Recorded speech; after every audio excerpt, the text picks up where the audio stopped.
자, 반갑습니다, 여러분. 국어 수업 시작하겠습니다. 오늘은 학습활동 이제 세 번째 시간입니다. 첫 번째 시간, 두 번째 시간 이어서 학습활동 같이 해봤고요.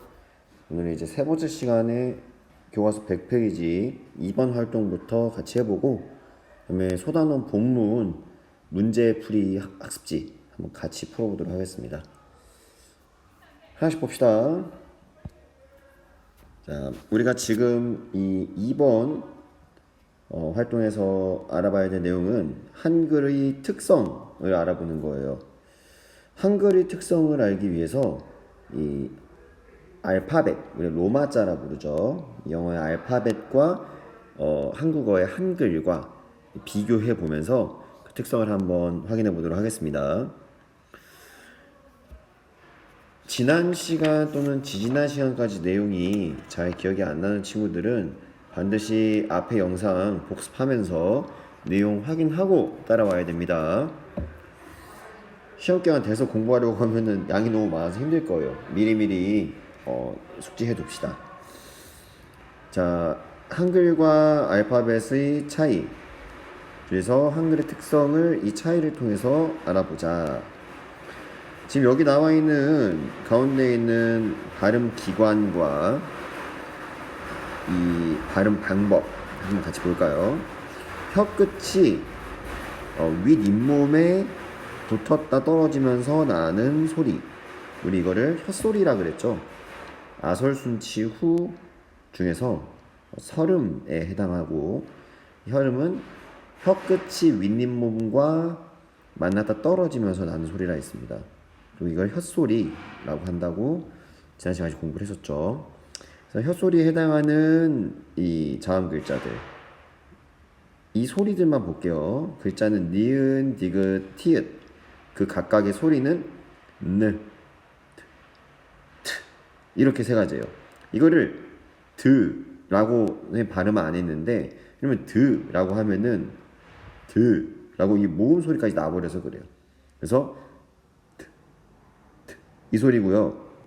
이거 마치 이게 트 같죠? 근데 트는 더 세게 발음해주면 됩니다. 바람 소리를 더 세게 나게, 세게 넣어서 트.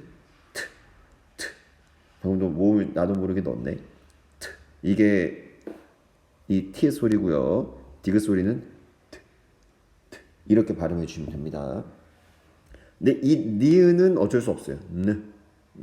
이렇게 이 울림 소리가 나기 때문에 이렇게 발음해 주면 됩니다.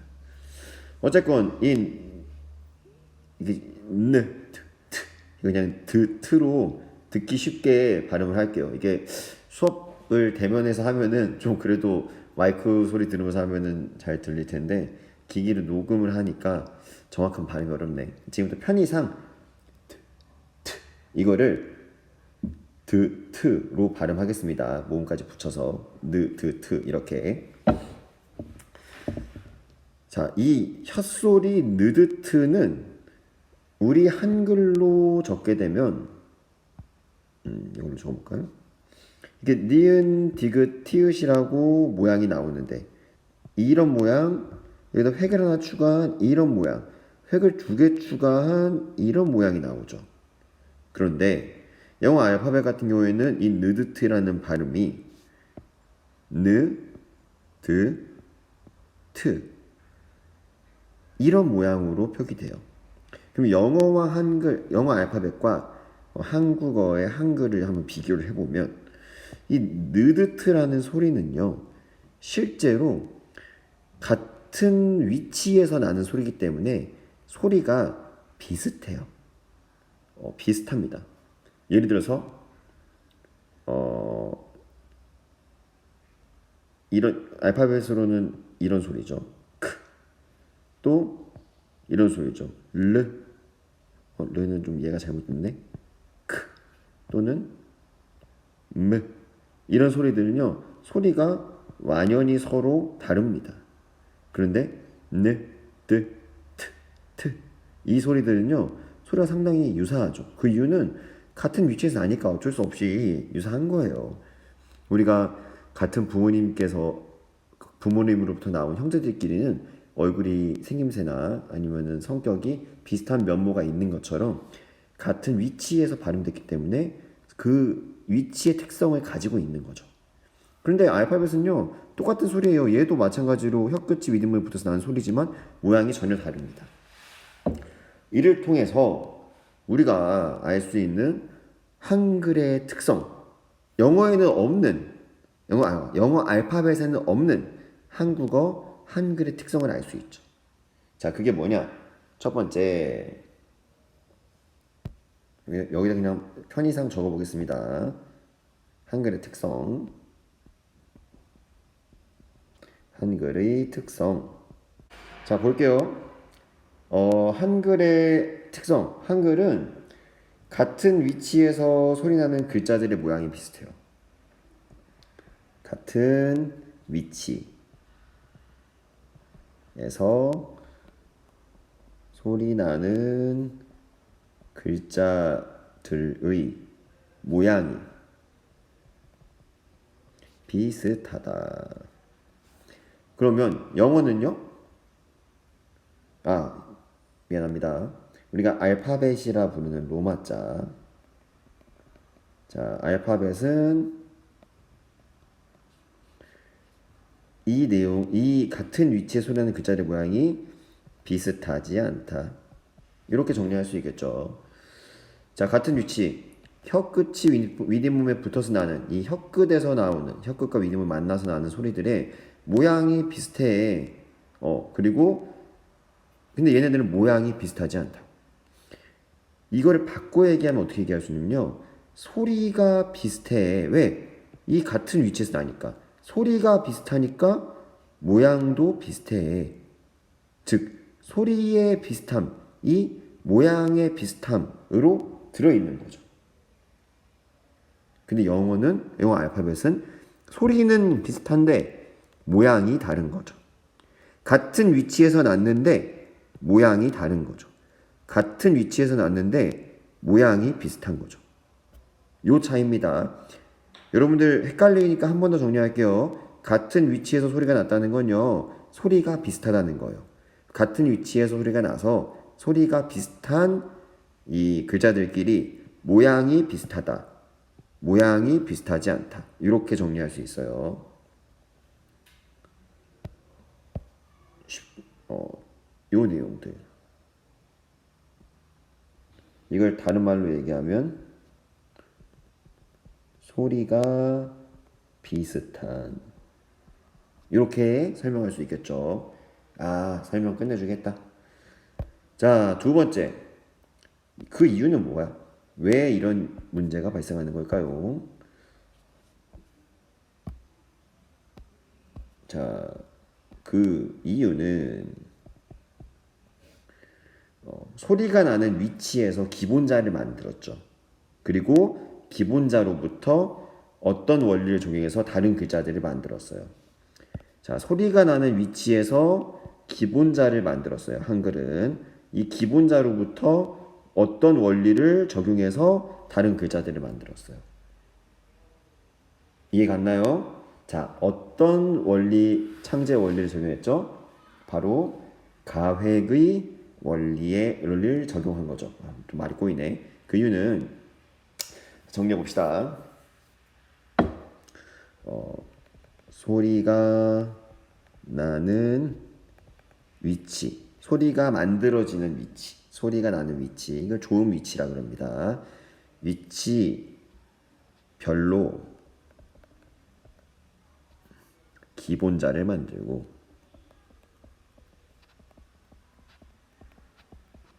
그리고 그 기본자로부터 가획의 원리에 따라 다른 글자를 만들었기 때문이다.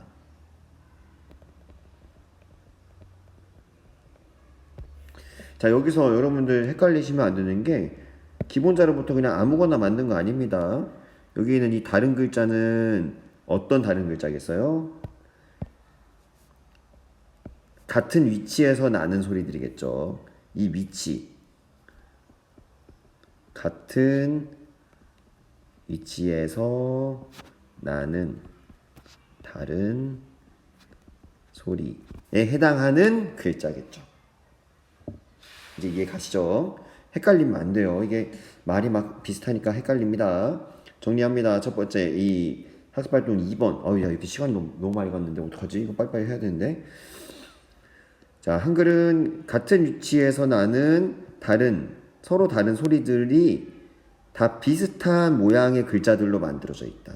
근데 영어 알파벳은 같은 위치에서 나는 비슷한 소리들이 다 서로 다른 비슷한 소리지만 다른 소리들이 모양도 전혀 다른 모양으로 만들어져 있다. 이걸 정리할 수 있겠죠. 같은 위치에서 난다. 소리가 그러면 비슷하게 된다. 비슷한 소리들끼리 모양이 비슷하다. 모양이 비슷하지 않다. 이렇게 정리할 수 있겠어요. 그래서 우리 한글은요, 모양만 봐도 이 소리의 특성을 어느 정도 알 수 있어요. 근데 다른 나라의 문자들은요, 모양을 보고 이 모양에서 나오는, 글자 모양에서 나오는 글자 소리의 특성을 파악할 수 없어요. 근데 우리 한글은 글자 모양으로도 글자의 특성을 어느 정도 알 수 있다. 반영되어 있다. 이 글자 소리의 특성이 반영되어 있다. 이게 굉장히 중요한 특징이죠. 자, 그리고 두 번째 봅시다. 우리 한글의 특성.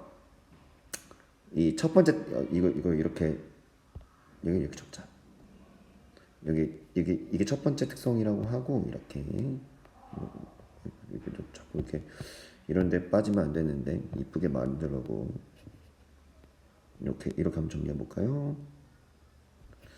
자, 두 번째 특성 봅시다. 자, 한글 아와 영어 알파벳 A의 발음을 비교해 보고 이를 바탕으로 하여 한글의 특성을 얘기해 보자. 자, 얘기해 봅시다. 읽어보세요. 사과. 이거 읽어보세요. 아기. 이거 읽어보세요. 아버지. 여기에 나오는 이 모음 이 소리는 모두 똑같죠. 사과, 아기, 아버지에서 이 아는 모두 아로 발음되죠. 근데 여기 봅시다. 영어 알파벳을 볼까요? 이거 읽어보시죠. APPL이 애플. 이 애플. 여기 애플의 A는 에 발음이 납니다. 이걸 볼까요? 베이비의 A는 A의 발음이 나죠. A, 애플은 베이비는 A. 마지막에 읽어볼까요? father. 이 father의 A는 발음이 나요. 이거 뭐야? 글자 A는 하나인데, 모양은 하나인데, 이 A라는 모음의 모양에서 나타나는 소리가 하나는 에요, 하나는 에이요, 하나는 아네. 이거 엄청 복잡하네. 이런 사례 더 있지 않습니까? 여기만 있는 게 아니에요. 영어 공부할 때 이 부분 때문에 많은 사람들이 어려워하죠. 볼까요? 이거 읽어보면 케이크 이렇게 읽혀요. 케이크. 이 A. 이 케이크는 A가 아니라 이걸로 봐야겠구나. 얘를 봅시다. 이 C. 이렇게 나잖아요.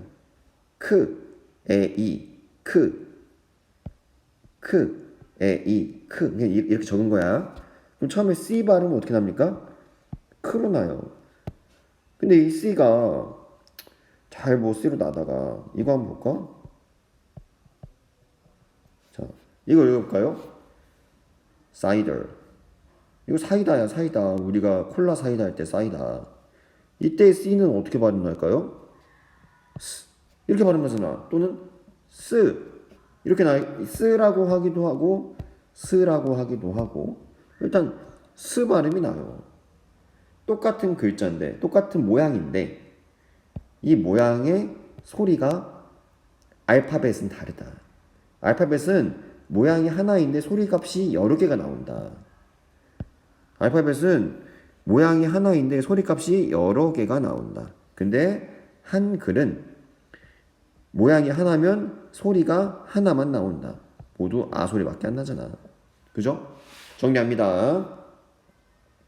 자, 한글의 특성 두 번째. 한글은 하나의 글자가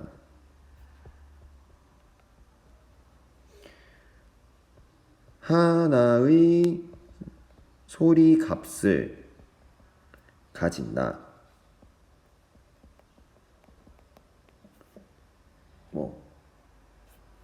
근데 알파벳은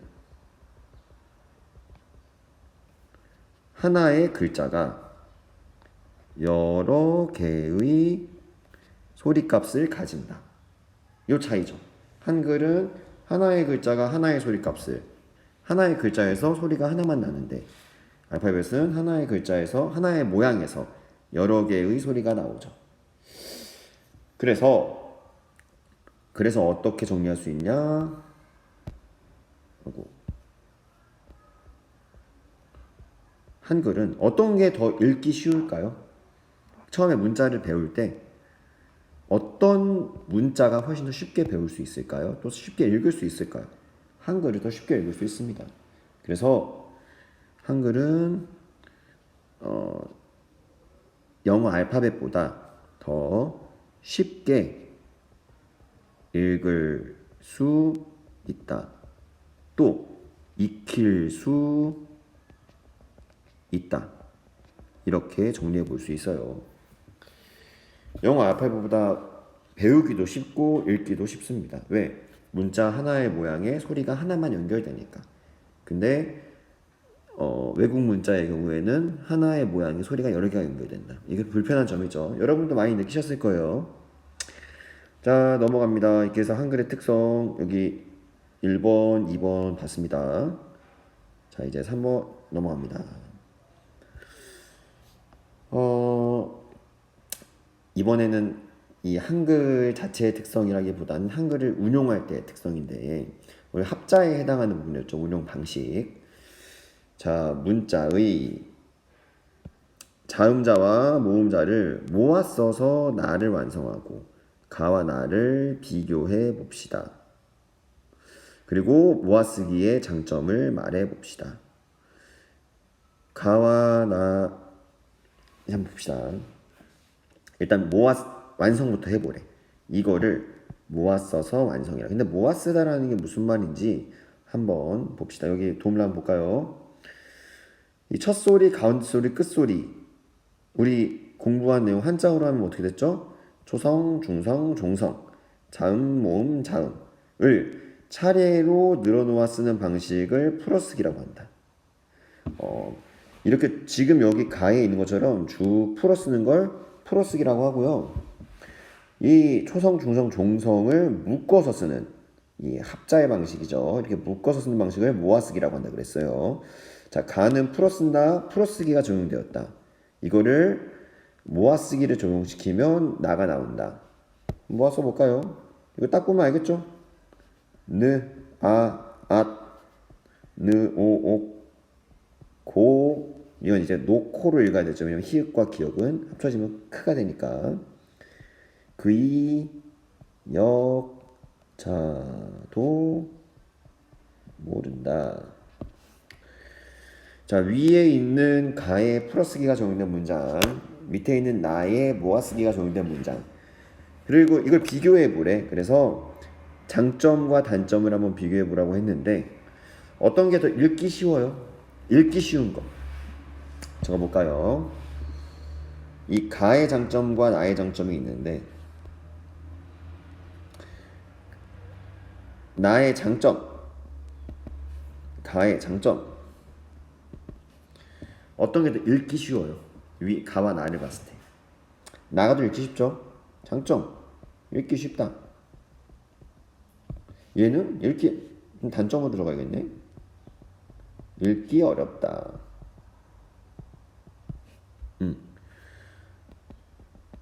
그러면 어떤 게 더 쓰기 쉬울까? 우리가 초등학교 때로 돌아가 보자고요. 예전에 수업 시간에 한번 언급했던 것 같은데 어떤 문장을 더 쓰기 편할까? 사실 우리가 받아쓰기 연습할 때 이 받침 글자를 어떻게 써야 할지, 요 받침 글자 소리 나는 대로 쓰면은 놓고 이렇게 쓰게 되죠. 근데 여기 이거를 우리가 소리 나는 대로 쓰지 않고 이 어간의 원형을 밝혀서 받침을 적는 게 표기법의 원칙이기 때문에 노, 히읗 그리고 고 이렇게 쓰게 되는 거죠. 근데 우리 초등학교 때는 소리 나는 대로 쓰게 되니까 놓고 이렇게 쓰죠.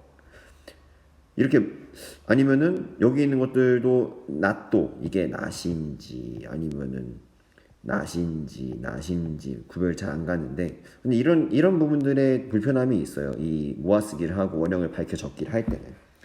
근데 풀어쓰기를 할 때는요 신경 안 쓰고 그냥 쫙 풀어버리면 됩니다. 그래서 사실은 우리가 표현할 때, 쓸 때는 어떤 게 더 쉽냐면 가가 더 쉬워요. 쓰기 쉽다. 얘는 쓰기 어렵다. 이게 모아쓰기와 풀어쓰기의 각각 장단점이에요. 그런데 이 읽기 쉽고 쓰기 어려울지라도 이 모아쓰기를 했을 때 쓰기 어려울지라도 읽기 쉬운 게 압도적으로 편해요. 조금 풀어쓰기를 하면 쓰기는 편할지 몰라도 읽기가 너무 압도적으로 불편합니다. 그래서 우리 모아쓰기를 우리가 정서법으로 선택하고 또 세종대왕님께서 한글을 모아쓰기에서 적어라 합자의 방식으로 운용해라 라고 훈민정음 해례본에서 설명하고 계신 이유는 압도적으로 읽기 부분에서 편리하기 때문에 그렇습니다. 이 모아쓰기를 했을 때. 이 장점 기억하시죠? 읽기 쉽다. 그리고 이해하기 쉽다. 우리가 표현하기 쉬운 거는 풀어쓰기고요. 이해하기 쉬운 거는 모아쓰기입니다. 그런데 이해하기 쉽기 때문에 우리는 모아쓰기를 하는 거예요. 자, 모아쓰기 장점도 정리했고요. 내려갑니다. 자, 컴퓨터 자판으로 문자를 입력할 때 한글의 입력 방식이 중국어 한자의 입력 방식에 비해 어떤 장점이 있는지 말해봅시다. 자, 나는 한국인입니다라는 문장을 입력하려면요. 니은, 또 니은, 니은, 니은 이런 문자들을 그냥 순서대로 입력하면 돼요. 근데 중국어로 나는 한국인입니다를 입력하기 위해서 한자를 쓰게 되면요.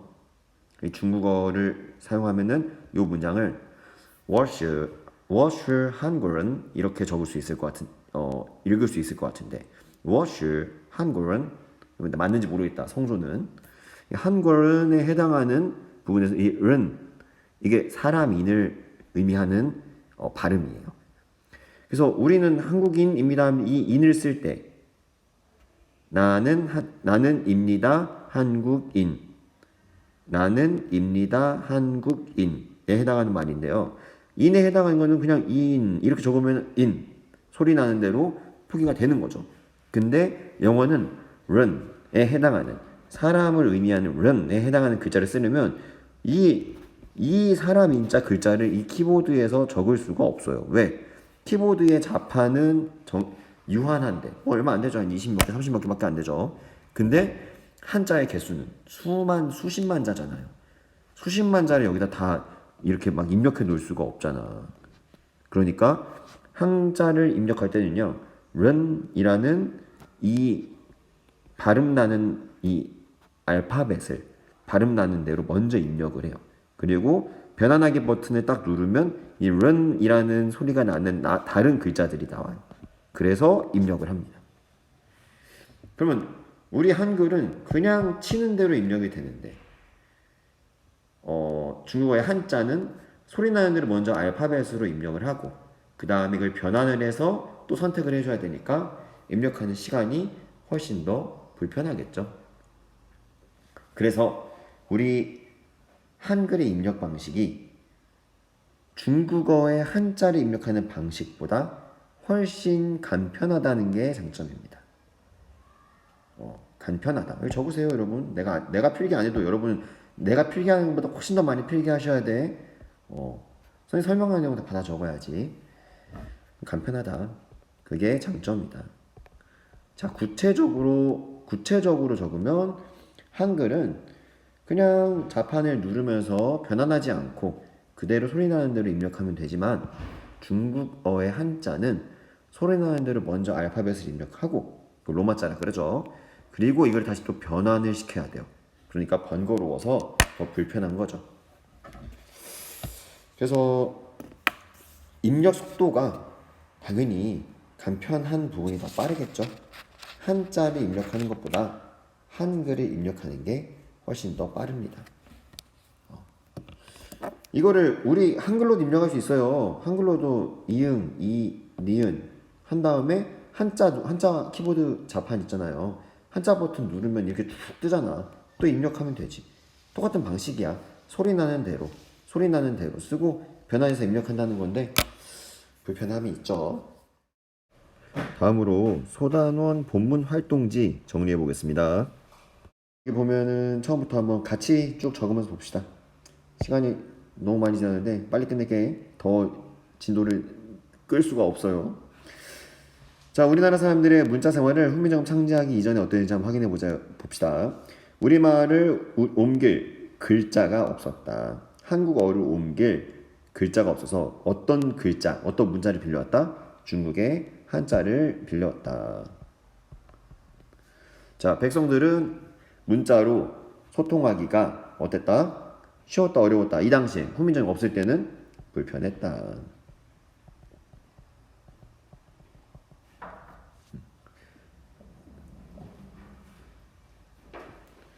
자, 훈민정음의 뜻 봅시다. 훈민정음이란 백성을 가르치는 바른 소리라는 뜻이다.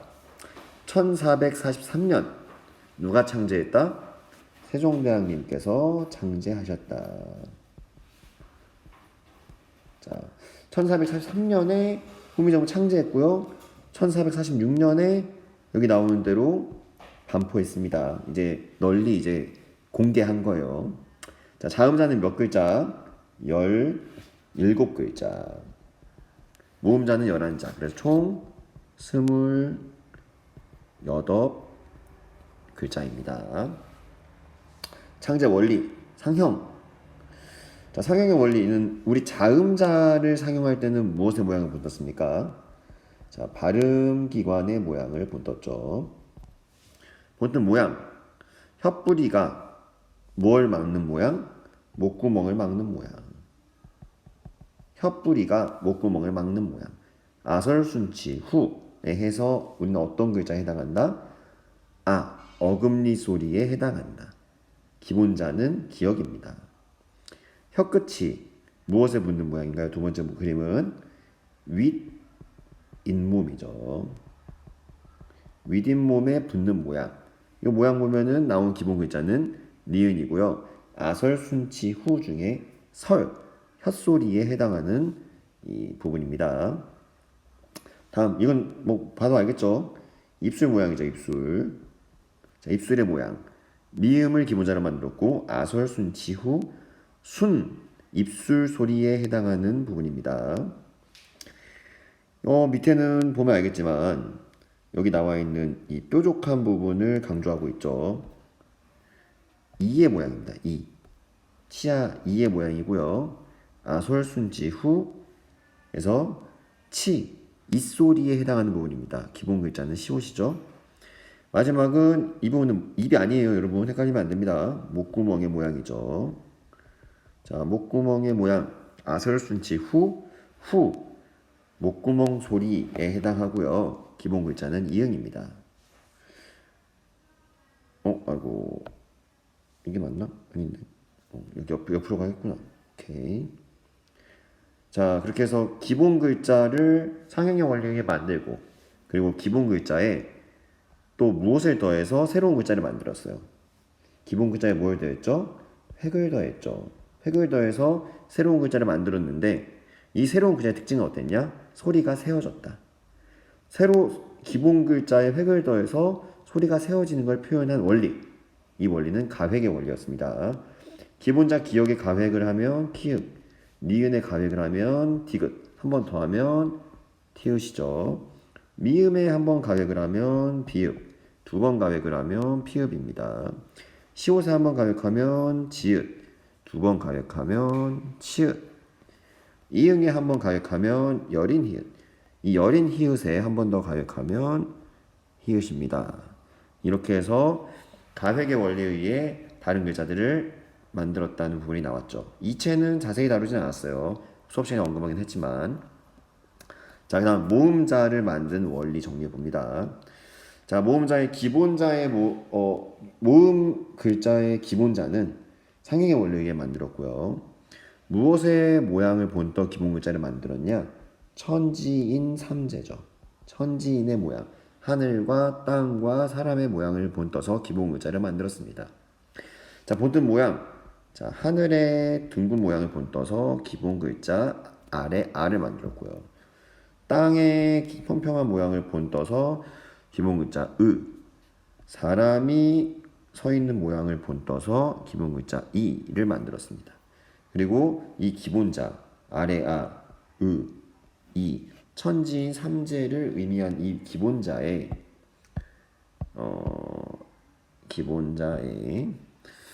자기들끼리 한번 합쳤어요. 기본자끼리. 그래서 으와 이에 뭘 더했죠? 아래 더했죠. 그랬더니 순서에 따라서 아래아와 으가 더해져서 오, 이렇게 더해져서 오, 아니면 으와 아래아가 더해져서 우, 또 이와 아래아가 더해져서 아, 반대로 아래아와 이가 더해져서 어가 만들어졌어요.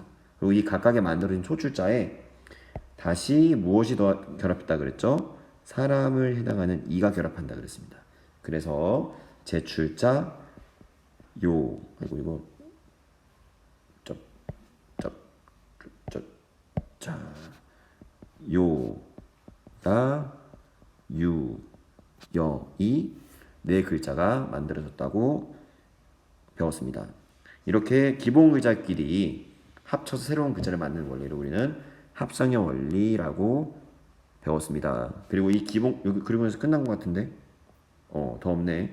마지막으로 이렇게 만들어진 자음자와 모음자를 운용할 때 초성, 중성, 종성 자리에서 오는 자음, 모음, 자음을 결합해서 하나의 음절로 사용하는 운용 방식을 합자라고 한다 그랬죠. 자, 여기까지 해서 우리 훈민정음 단원에서 배웠던 내용들 소단원 이 학습활동과 이 학습지를 통해서 함께 잘 정리해봤습니다. 고생 많이 하셨고요. 모르는 내용 있으면 얼마든지 언제든 질문하세요. 아, 이거 광고 시간인데 너무 수업이 너무 길어지네. 그 카카오톡에 친구 찾기에 재영국어를 검색해 보시면 플러스 친구, 그러니까 카카오톡 채널이 나옵니다. 그래서 매주 월요일부터 금요일까지 아침 9시부터 오후 4시 사이에 여러분 1대1로 질문할 수 있으니까 공부하다가 어려운 내용 있으면 카카오톡 플러스 친구 또 그 채널로 접속을 해서 질문을 언제든지 하시기 바랍니다. 이 질문 들어오는 대로 바로 확인하는 대로 답장 드리도록 할게요. 자, 고생 많으셨습니다. 오늘 수업은 여기까지. 그럼 안녕.